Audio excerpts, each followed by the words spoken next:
Good morning. So, time for another project. So, this is one I've picked up. It's a beautiful Galanti. I think it's called a lightweight.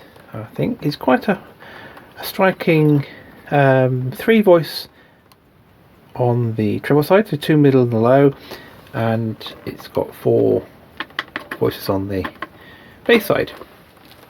So it's really lovely. So what I'm going to do is try to work out what this needs to have done to bring it back into full playing condition. Now it sounds really nice, but some of the notes don't sound so good. So first, if I go onto the low reed, sounds really raspy.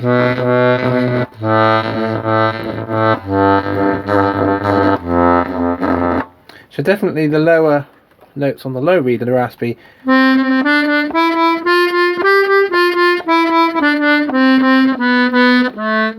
From about the A downwards is raspy. That's telling me that the reeds are not waxed in properly, and the valves need changing as well. So it just needs reeds out, revalved, rewaxed. That will cure this kind of horrible raspiness. But the top end sounds quite good. Now on the single middle reed,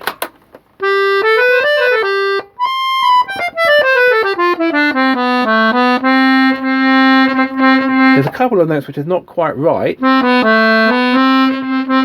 There's one there. There's a couple that sound a little bit distorted, so they probably need working on. But the majority of the keyboard sounds really nice. So I'm not sure what I'm going to do with that. If I play the 2 reeds,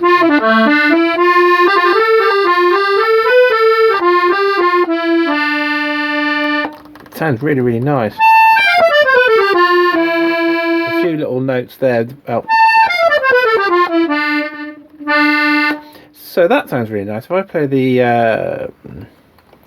master,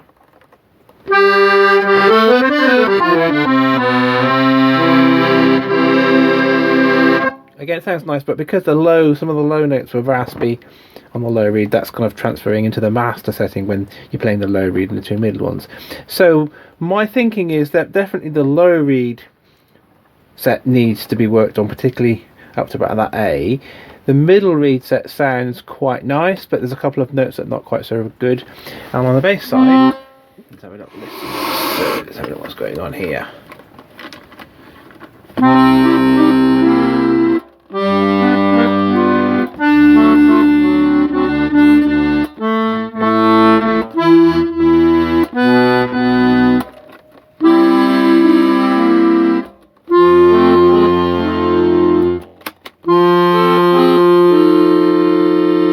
So I'm tempted not to do the full, all the reeds out, revalve, rewax and tuned, just because a lot of it sounds really nice. I haven't looked inside yet, so I have no idea what the reeds are looking like and the wax is looking like. My temptation is not to do a full job because that takes such a long time and a lot of it is sounding really nice. My kind of gut feeling is that maybe once I look inside, I think maybe best to do the whole job. So that's the kind of where I am. So the next thing I'm going to do is stop the video. I'll open it all up and let's have a look at the reeds and the valves and just see what that bit looks like. So just give me a tick. Okay, so it's always nice to take an accordion apart and have a look inside, particularly because I haven't taken it apart yet, so you never know what you're going to get. And I'm pleasantly surprised. First thing is it actually had, I can see that, screws rather than pins, which is the only other accordion I've seen worked on with screws with a Hohner Marches that had some screws holding the bellows onto the treble end. So it's all screws, which is nice. I quite like that. It's kind of a slightly different way of doing it. It's quite nice. So the condition of it is great. So the bellows are in really nice condition. Typical of an Italian accordion, really, just high quality from the side. It is just nicely made, really, really nicely made. So that's good.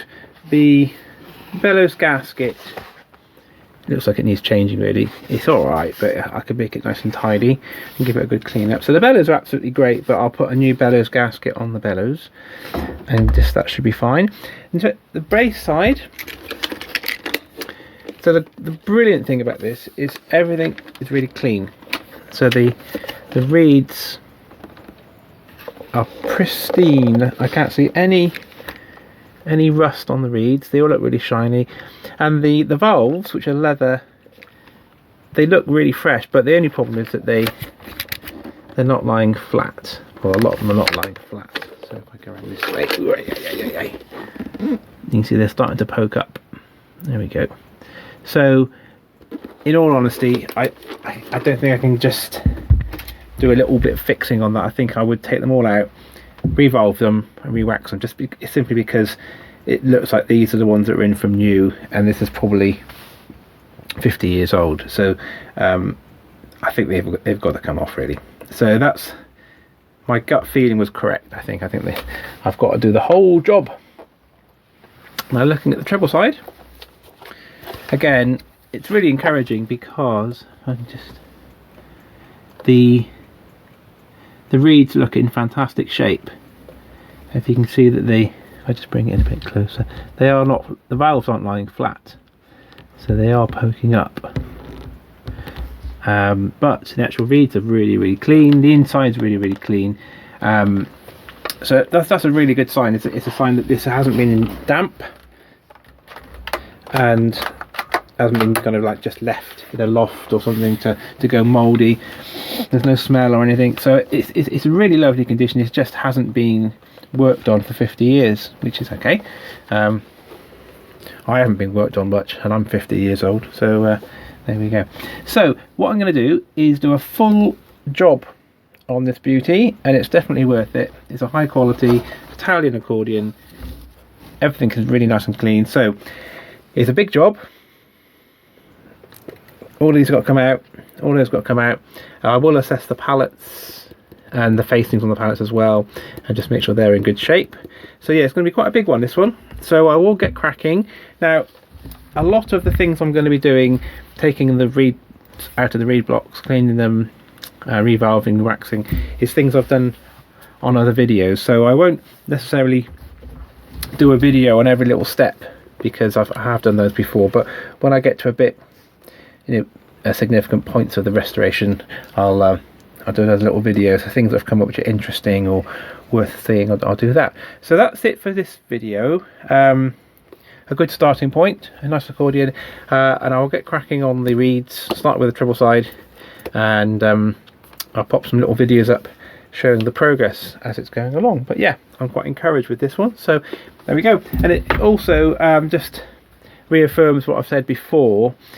When you're working on accordions, if you choose the right accordion to work on, and in my humble opinion, that would be either Italian ones or a respected German maker like Hohner, or a nice Master, then your life will be a lot easier, and the results will be a lot better when you finish than if you have a crack at a lot of these Chinese accordions. So yeah, I think I've made a little pact to myself that I'm going to steer clear of Chinese ones now, and just going to focus on either Italian ones or some nice German ones. There we are. So anyway, thanks for watching. That's the first video of this next restoration of this Galanti, and hope you like that, and I'll post another video when I've got some more progress, if you like. Okay, thanks for watching.